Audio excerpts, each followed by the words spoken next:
Pada hari ini, di stadion utama ini, saya berbicara langsung kepada rakyat seluruh Indonesia.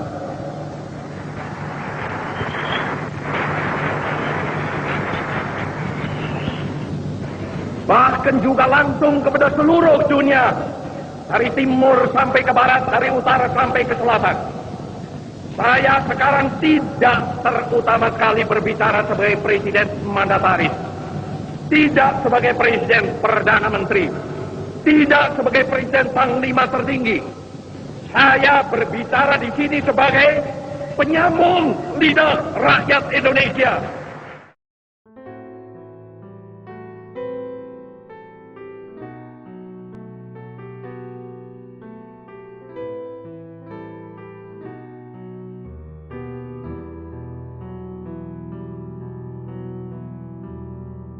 17 Agustus adalah tanggal yang sangat ditunggu-tunggu oleh seluruh masyarakat Indonesia sepanjang tahun dari tahun 1945, di mana bangsa yang besar ini berhasil melepaskan diri dari cengkraman penjajah yang memanfaatkan hasil alam maupun tenaga masyarakat Indonesia untuk dieksploitasi. Dengan kerja keras dan tumpah darah segenap para pejuang kita, terjadilah momen di mana di tanggal 17 Agustus 1945 menjadi sukacita bagi bangsa Indonesia hingga kini. Tapi ada beberapa fakta menarik seputar 17 Agustus 1945. Apakah itu? Simak video selengkapnya.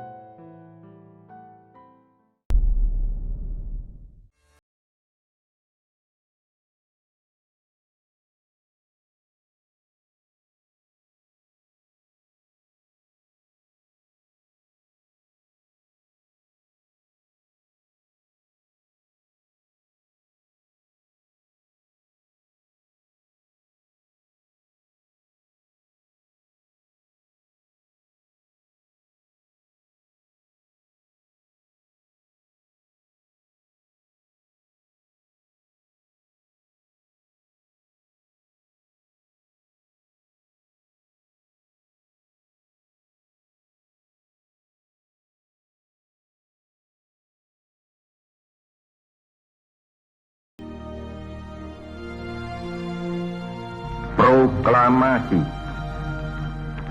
Kami, bangsa Indonesia. Teks proklamasi disusun di Rumah Laksamana Maeda. Siapa sih sosok Laksamana Maeda? Laksamana Muda Tadashi Maeda merupakan seorang perwira tinggi Angkatan Laut Kekaisaran Jepang di Hindia Belanda pada era Perang Pasifik semasa pendudukan Indonesia oleh Jepang. Laksamana Muda Maeda menjabat sebagai Kepala Penghubung Angkatan Laut dan Angkatan Darat Tentara Kekaisaran Jepang. Lalu, mengapa teks proklamasi disusun di rumahnya? Mari kita bahas. Saat itu, Jakarta dikuasai oleh Angkatan Darat Jepang. Ahmad Subarjo yang memiliki koneksi serta para tokoh lalu menuju ke rumah Laksamana Maeda. Kemudian, Laksamana Maeda mengusulkan agar Insinyur Soekarno dan Bung Hatta serta Ahmad Subarjo menemui Mayor Jenderal Moichiro Yamamoto yang menjabat sebagai Kepala Staf Tentara Angkatan Darat ke-16 yang juga menjadi Kepala Pemerintahan Militer Jepang di Hindia Belanda atau dikenal sebagai Bunseikan. Jenderal Yamamoto menolak Soekarno-Hatta yang diantar oleh Laksamana Maeda.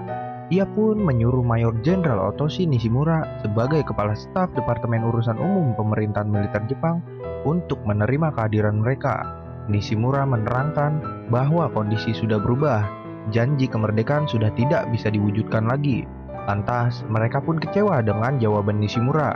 Bung Karno beserta Bung Hatta menjawab, kalau janji kemerdekaan sudah tidak bisa diwujudkan lagi, jangan halang-halangi kami merdeka dengan cara kami sendiri. Menurut Jaka Perbawa, kurator koleksi Museum Perumusan Naskah Proklamasi, dari sinilah muncul ide untuk menggunakan rumah Laksamana Maeda sebagai tempat persiapan kemerdekaan Indonesia. Pertimbangan wilayah Menteng serta pertimbangan rumah Maeda sebagai wilayahnya. Angkatan Laut Jepang yang tidak bisa asal-asalan dimasuki Kempetai Jepang. Kempetai adalah unit militer yang berfungsi sebagai polisi militer sekaligus polisi rahasia Kekaisaran Jepang. Ahmad Subarjo lah yang berperan dalam ide tersebut agar nantinya tidak ada gangguan dari Angkatan Darat atau Kempeitai Jepang. Pada tanggal 16 Agustus sekitar pukul 22, Insinyur Soekarno, Bung Hatta, dan Ahmad Subarjo meminta izin kepada Laksamana Maeda apakah bersedia rumahnya dipakai sebagai tempat persiapan kemerdekaan atau tidak. Laksamana Maeda pun mengizinkannya. Rumah Laksamana Maeda yang terletak di Jalan Imam Bonjol nomor 1 Menteng menjadi saksi bisu penyusunan teks proklamasi. Setelah tersusun dengan rapi, teks proklamasi kemerdekaan Republik Indonesia kemudian ditandatangani oleh Bung Karno dan Bung Hatta yang mewakilkan suara rakyat Indonesia.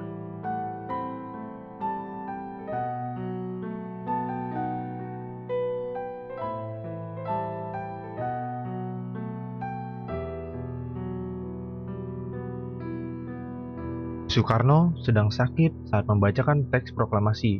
Pada tanggal 17 Agustus 1945, tepat pukul 8 pagi atau 2 jam sebelum Insinyur Soekarno memproklamasikan kemerdekaan Republik Indonesia, ternyata saat itu Bung Karno suhu badannya sedang tinggi serta demam.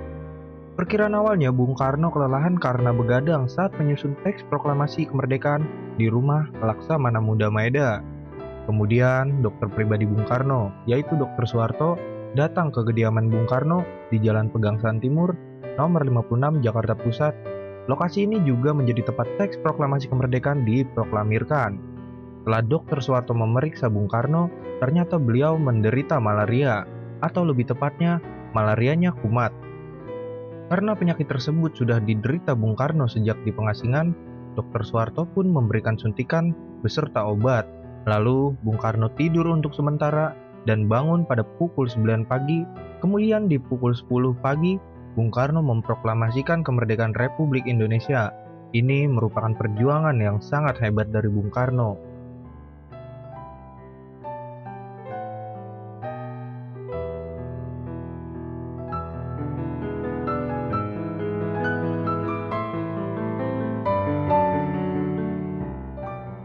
Naskah tulisan tangan Bung Karno sempat dibuang ke keranjang sampah. Naskah asli proklamasi kemerdekaan Republik Indonesia dirumuskan oleh 3 tokoh, yaitu Insinyur Soekarno, Muhammad Hatta, dan Ahmad Subarjo.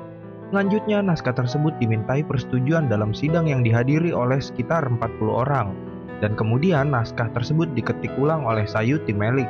Yang menarik di sini adalah naskah tulisan tangan Bung Karno ternyata pernah dibuang ke keranjang sampah. Ini dikarenakan naskah tersebut dianggap sudah tidak dibutuhkan lagi.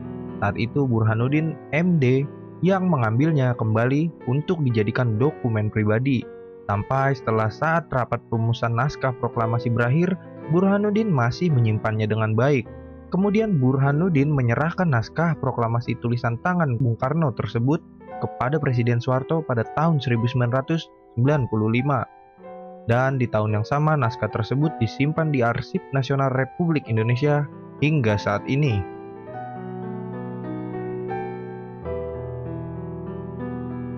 Wartawan foto yang berjasa mendokumentasikan proklamasi kemerdekaan Republik Indonesia. Coba bayangkan bila tidak ada yang mendokumentasikan peristiwa bersejarah saat proklamasi kemerdekaan. Apakah generasi setelahnya akan menemukan bukti bahwa Indonesia pernah memproklamasikan kemerdekaannya? Siapa orang yang berjasa di balik dokumentasi itu? Orang tersebut adalah Frans Mendur atau Alex Mendur.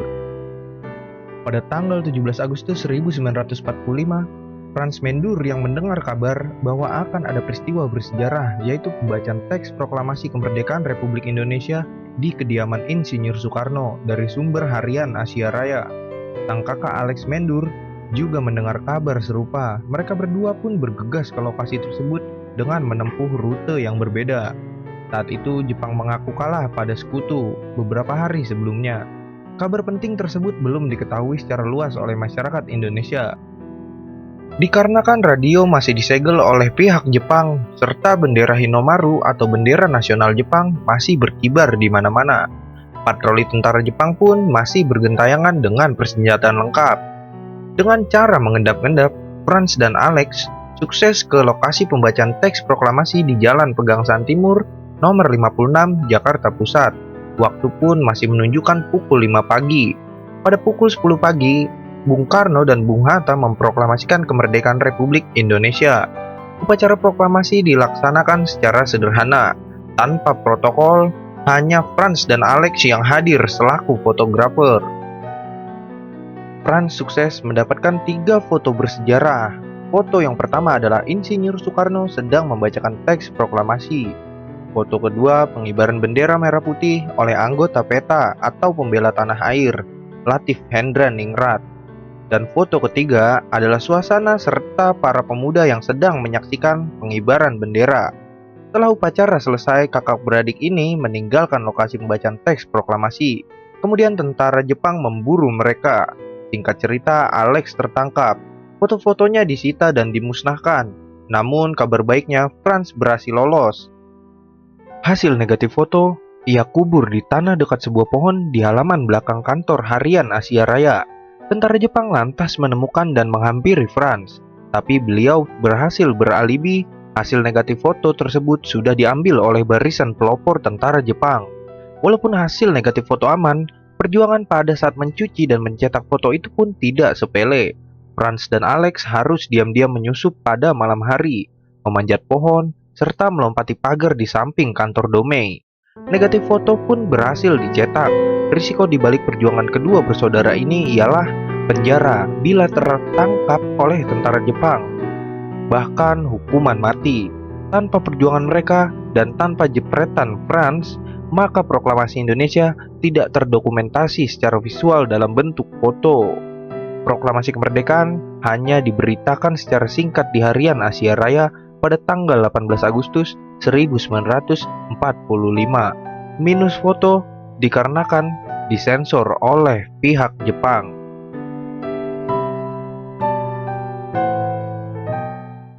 September 1945, fotografer muda Indonesia, alumni fotografer Domei di Jakarta dan Surabaya membentuk biro foto di kantor Berita Antara. 1 Oktober 1945, BM Dia serta wartawan-wartawan bekas harian Asia Raya merenggut percetakan NVD Uni milik Belanda. Lalu mereka membentuk Harian Merdeka. Alex Mendur kemudian pindah ke Harian Merdeka. Foto historis pada saat proklamasi kemerdekaan Republik Indonesia karya Franz Mendur dipublikasikan pertama kali pada tanggal 20 Februari tahun 1946 di halaman depan Harian Merdeka.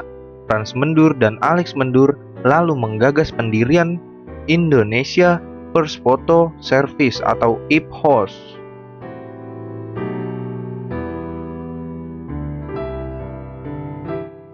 Penjahit bendera pusaka merah putih yang pertama kali dikibarkan.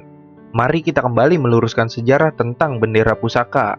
Di dunia internet, merebak luas kabar mengenai kain bendera merah putih yang dikibarkan pada proklamasi kemerdekaan 17 Agustus 1945 berasal dari kain spray putih dan kain tenda warung soto berwarna merah.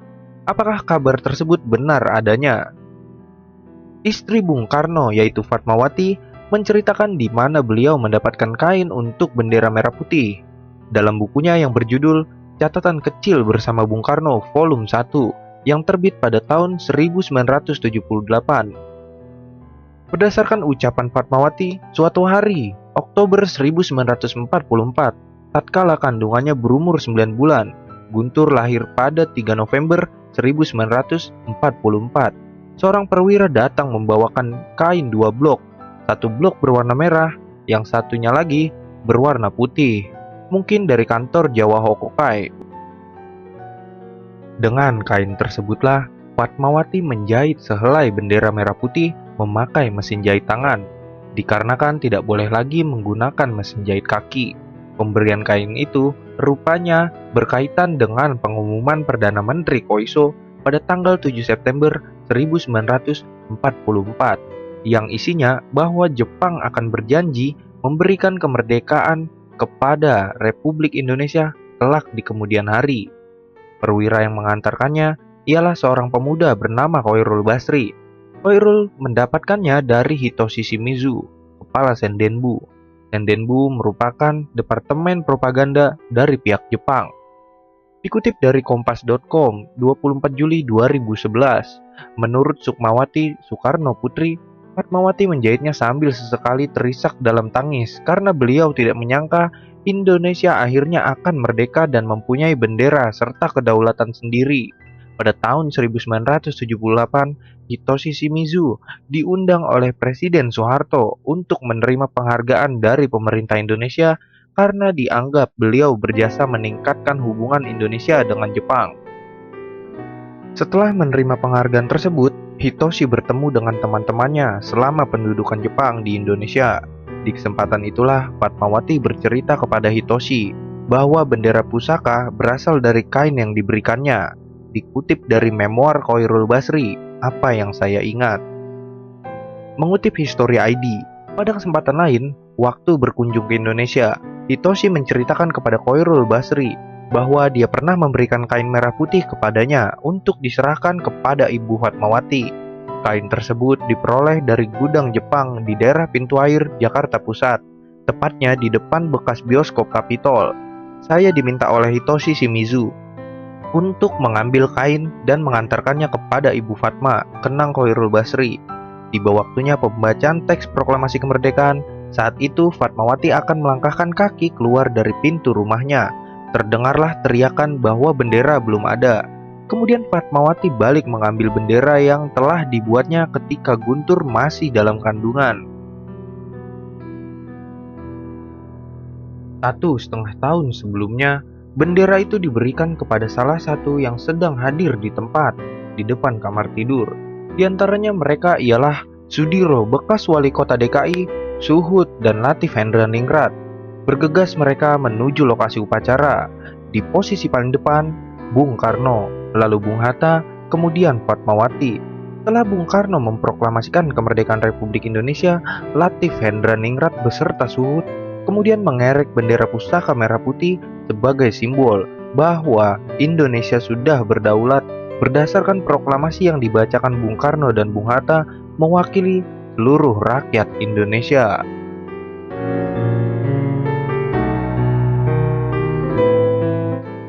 Demikianlah fakta-fakta yang menarik seputar kemerdekaan Republik Indonesia yang terjadi pada momen 17 Agustus 1945. Di akhir kata kami sampaikan pesan Presiden Soekarno, jas merah, bahwa jangan sekali-sekali melupakan sejarah, karena bangsa yang lupakan sejarahnya adalah bangsa yang terbelakang. Terima kasih telah menonton video ini sampai selesai. Jangan lupa like, share, and subscribe, and comment down below untuk informasi dan pengetahuan lebih luas.